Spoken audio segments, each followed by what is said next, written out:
Hello guys, kumusta po kayong lahat? Magandang araw po sa lahat. Merry Christmas. Mayong Pasko sa tanan.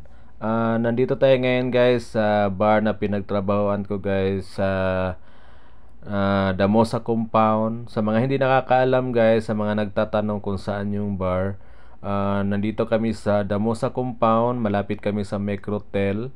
Nasa likod kami ng guys, Shabu Shabu restaurant na malapit sa Yellow Cab Pizza.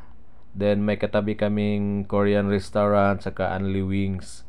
So open yung bar guys from Monday to Saturday. Ang name po ng bar is Krishna Music Bistro.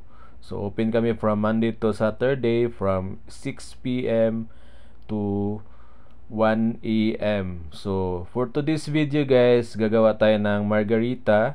So simple, kung ilan yung order, kunwari halimbawa ito, dalawang order po yun guys. So dalawang shot ng tequila, isang shot ng blue curacao, at saka isang shot ng island lime juice.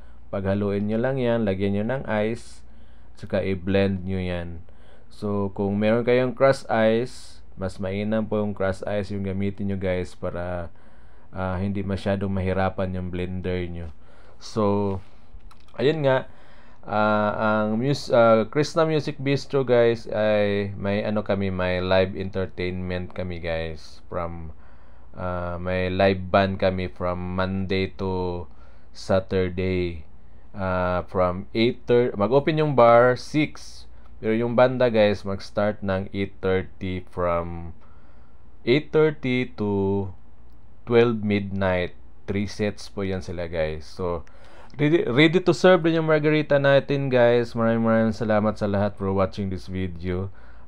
Kung nagustuhan nyo yung video na to guys, please follow, like, and share. Maraming salamat sa lahat. Once again, Merry Christmas o advance Happy New Year. Thank you so much. Bye everyone.